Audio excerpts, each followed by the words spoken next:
یہ بالکل واضح خان صاحب کی ہدایت ہے، خان صاحب کا موقف ہے، پی ٹی آئی کا موقف ہے۔ ہم عوام کی سیاست کرنے کھڑے ہوئے ہیں، ہم عوام دوست سیاست کریں گے، پاکستان کے ہر مظلوم کے ساتھ ہم کھڑے ہیں، وہ گمشدہ لوگ ہوں، بلوچستان کے وہ لہو لہان لوگ ہوں، خیبر پختونخوا کے یا آج وہ لوگ ہوں جن کو اغوا کیا جا رہا ہے پنجاب میں۔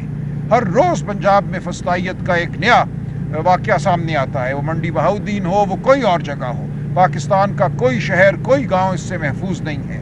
تو ہم اس حوالے سے بالکل لڑتے رہیں گے، ہم نئے عزم کے ساتھ آگے بڑھیں گے۔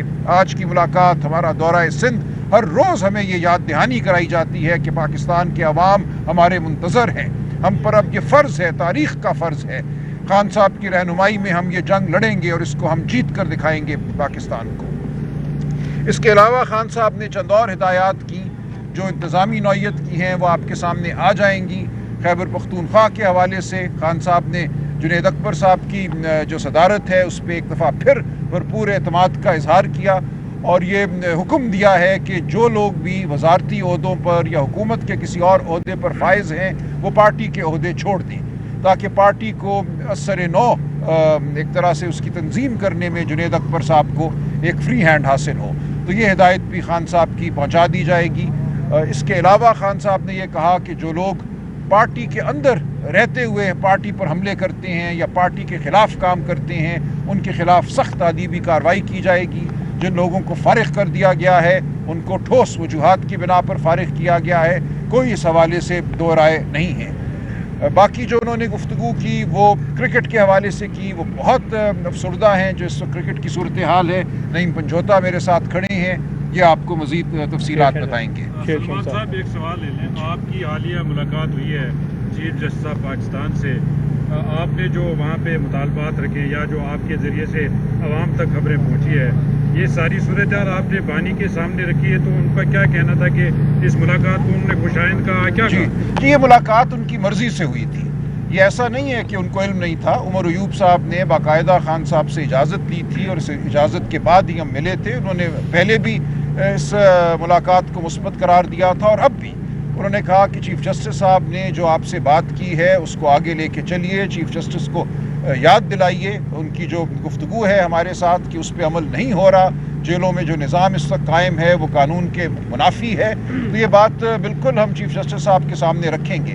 ایک اور میں گزارش کر دوں، شعیب شاہین صاحب کے حوالے سے انہوں نے کہا، شعیب شاہین اور عالیہ حمزہ صاحبہ، ان کو ذمہ داری دی ہے انہوں نے کہ پورے پاکستان میں آرگنائزیشن جو ہے یو سی لیول پہ، بلاک کوڈ لیول پہ، اس کی ذمہ داری شعیب شاہین صاحب اور عالیہ حمزہ صاحبہ نبھائیں گے، اور یہ انشاءاللہ آپ دیکھیں گے بہت جلد پارٹی جو ہے ہر سطح پہ آپ کو اس کے عہدیداران نظر آئیں گے۔ جو شعیب شاہین صاحب پہ ایک حملہ ہوا اس کے حوالے سے بھی خان صاحب نے کہا کہ مجھے علم نہیں تھا کہ اس نوعیت کی بات ہوئی ہے، اس کو انہوں نے کنڈیم کیا، اس کے حوالے سے انہوں نے جو پارٹی کا موقف ہے اس کی تائید کی، اور ہم متحد کھڑے ہیں۔ میں نے خان صاحب سے کہا بالکل فکر کی کوئی بات نہیں ہے، پارٹی آپ کی قیادت میں متحد ہے۔ جو الیکشن ہوئے ہیں ہائی کورٹ بار کے لاہور میں اور اسلام آباد میں، اس حوالے سے اور پنڈی میں، اس حوالے سے خان صاحب کو اطلاع دی گئی، انہوں نے بہت مسرت کا اظہار کیا، اور جو اس وقت اتحاد ہمیں نظر آ رہا ہے پارٹی کی صفوں میں وہ بہت خوش آئند ہے۔ ایک آدھ بندے کا حملہ کرنا، کوئی جملہ کس دینا، کوئی ٹویٹ کر دینا، ٹی وی پہ بیٹھ کے کچھ کہہ دینا بے معنی ہے۔ پارٹی مکمل طور پہ متحد ہے اور اس کا نتیجہ آپ نے دیکھ لیا ان الیکشنوں میں کس طرح ہمیں فتح حاصل ہوئی ہے، اور انشاءاللہ اس فتح کو لے کر ہم آگے بڑھیں گے، نہ صرف بار کی سطح پہ، پنجاب بار، پاکستان بار، سپریم کورٹ بار، یہ تمام الیکشن سامنے کھڑے ہیں، لیکن اس سے بڑھ کر یہ ایک پورے پاکستان کو ایک پیغام ہے کہ یہ پارٹی متحد ہے، یہ پارٹی متحد ہو کر اپنا ہر مارکہ اثر کرے گی اور فتح ہمارا نصیب ہے۔ خان صاحب جب 26ویں آئینی ترمیم ہوئی تو اس کے بعد خان صاحب بڑے ڈس اپوائنٹڈ لگ رہے تھے کہ اب عدلیہ بھی مینیج ہو رہی ہے، ججز بھی کنٹرول ہو رہے ہیں، تو اب ایک تو آپ کی ملاقات ہوئی چیف جسٹس آف پاکستان سے، آپ نے بھی صورتحال سامنے رکھی، دوسرا یہ کہ اب آپ خط لکھنے جا رہے ہیں دوبارہ چیف جسٹس آف پاکستان کو، تو ایک طرف تو وہ عدلیہ پر عدم اعتماد کر رہے ہیں کہ ہمیں اب کسی سے کوئی امید نہیں ہے، دوسری طرف آپ ملاقاتیں بھی کر رہے ہیں، خطوط بھی لکھ رہے ہیں، تو اس کا کیا مقصد ہوگا؟ دیکھیے اس کا مطلب یہ ہے کہ ہم پاکستان کے سٹیک ہولڈر ہیں، ہم کوئی پاکستان سے باہر کی کوئی قوت تو نہیں ہے۔ پاکستان کے اندر جو بھی حالات ہیں، جو بھی ادارہ ہے، جو بھی عدالتیں ہمیں میسر ہیں، ہم بہرحال ان سے معاملہ کریں گے۔ ہم کوئی گروہ یا جتھا تو نہیں ہے جس نے اداروں سے دور ہو کر کام کرنا ہے.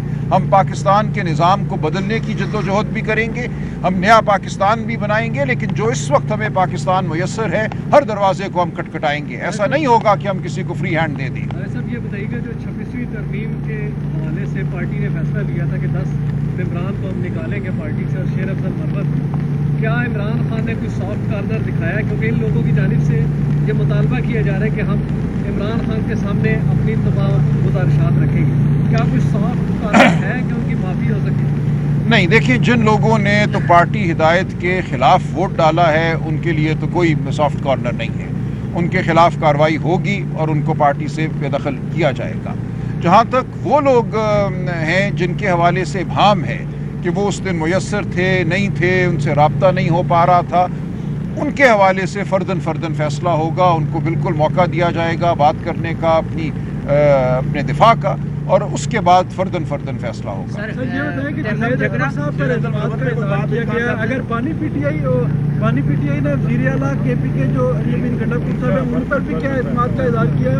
اور دوسرا یہ بتائیں کہ انہوں نے پہلے یہ بھی ہدایت کی تھی کہ سینئر لوگوں کو کے پی کے کی کابینہ میں شامل کیا جائے, اور وہ ابھی تک نہیں ہوا. اس حوالے سے خان صاحب نے جی بالکل اعتماد کا اظہار کیا ہے.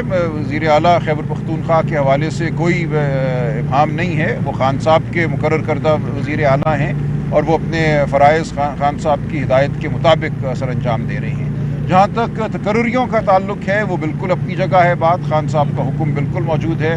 وزیر اعلیٰ صاحب جانتے ہیں وہ کوئی ضابطے کی کارروائی غالباً کر رہے ہیں. اس کے بعد یہ تقرریاں ضرور ہوں گی انشاءاللہ. جہاں تک تعلق ہے ان لوگوں کا جنہوں نے پارٹی میں بدنظمی کی, وہ آپ نے ایک نام لیا, شیر افضل ہوں یا کوئی اور ہو, خان صاحب نے بڑی وضاحت سے کہا کہ میں اپنی پارٹی کے عہدیداران کے ساتھ کھڑا ہوں. مکمل میرا اعتماد ان کو حاصل ہے. شیر افضل صاحب پارٹی سے باہر ہو چکے ہیں, یہ دو ٹوک فیصلہ ہے, اس میں کوئی تبدیلی نہیں ہوگی. اور باقی جو کوئی بھی اپنے آپ کو سمجھتا ہے کہ وہ پارٹی میں آنا چاہتا ہے یا پارٹی کا خیر خواہ ہے تو اس کو اپنی زبان کو بھی لگام دینا ہوگی, اور اس کے بارے میں مجھے بات کرنے کی ضرورت نہیں ہے. خان صاحب نے یہی کہا کہ ان لوگوں کو اتنی اہمیت نہ دو, تم بات مت کرو, تو میں اس لیے بات نہیں کروں گا. ہم نہیں یہ چاہتے کہ کوئی شخص ہماری بات کے جواب کے طور پہ آ کے ٹی وی اسٹیشن پہ بیٹھے, ٹی وی چینلوں پہ بیٹھے. وہ جو ہیں اپنی جگہ ہیں. پارٹی بالکل متحد ہے, پارٹی کے عہدیداران متحد ہیں, پارٹی کا موقف آپ کے سامنے آ گیا. جس کسی نے بد کلامی کی, جس کسی نے زد و کوب کیا, وہ پارٹی کا حصہ نہیں ہے اور پارٹی اس کی شدید ترین الفاظ میں مذمت کرتی ہے. تو یہ بات بالکل واضح ہے. جو 26ویں آئینی ترمیم میں رابطے میں نہیں تھے, خان صاحب نے کہا کہ ان کی پارٹی میں گنجائش نہیں ہے. نہیں, یہ نہیں کہا انہوں نے. کہا آپ سے جب ہماری بات ہوئی پرسوں درسوں تو آپ نے کہا کہ مجھ تک یہ پیغام پہنچا ہے کہ خان صاحب نے یہ بات کی ہے, لیکن میں خان صاحب سے ملنا چاہ رہا ہوں اور اس مسئلے پہ مزید بات کرنا چاہتے ہیں. تو آج اس مسئلے جی میں وضاحت کر دوں. خان صاحب نے یہی کہا تھا کہ جو لوگ رابطے میں نہیں تھے یا جن کے حوالے سے کوئی ابہام ہے ان کو موقع دیا جائے. ہم فرداً موقع دیں گے. جن لوگوں نے کھل کر ووٹ خلاف ڈالا ان کے بارے میں تو بات واضح ہے, وہ پارٹی کا حصہ نہیں رہ سکتے. لیکن جن کے بارے میں ابہام ہے ان کو ضرور موقع دیا جائے گا اور فیصلہ فرداً کیا جائے گا. ٹھیک ہے. جی جناب. جی نعیم صاحب آپ بات کر لیا. بات تو ہوگی. جی کرکٹ کے حوالے سے خان صاحب بہت افسردہ ہیں. وہ قوم کے دکھ کو سمجھتے ہیں. کرکٹ ظاہر ہے ان کی ذات کے بہت نزدیک ہے. اور خان صاحب نے کہا دیکھیں کرکٹ ایک ٹیکنیکل قسم کی گیم ہے. اس کو آپ اگر ان لوگوں کے ہاتھ میں دیں گے جو کسی کے منظور نظر ہیں اور صرف اس لیے دیں گے کہ وہ منظور نظر ہیں تو یہی ہوگا. اس حوالے سے تفصیلی انہوں نے ایک جائزہ لیا ہے کہ پاکستان میں اس وقت کرکٹ کی کیا صورتحال ہے. وہ نعیم صاحب انشاءاللہ وہ بیان کر دیں گے. نعیم صاحب کو انہوں نے 4 نکات کرکٹ کے حوالے سے لکھائے ہیں اور وہ یہ کہتے ہیں کہ پاکستان کی عوام کی جو وابستگی ہے اس کھیل کے ساتھ, اس وابستگی کو اگر کوئی مذاق سمجھتا ہے تو وہ پاکستان کے عوام کے ساتھ نہیں کھڑا. وہ پاکستان کے عوام کے جذبات کی تصدیق کر رہا ہے اور یہی کچھ کرکٹ کے ساتھ کیا گیا ہے. پچھلے 2 سالوں میں کرکٹ کو ایک مذاق بنا دیا گیا ہے. تفصیل نعیم صاحب بیان کر دیں گے. جی آپ کے کوئی سوالات ہیں تو ہم جواب دے دیں. Thank you. بہت شکریہ, مہربانی.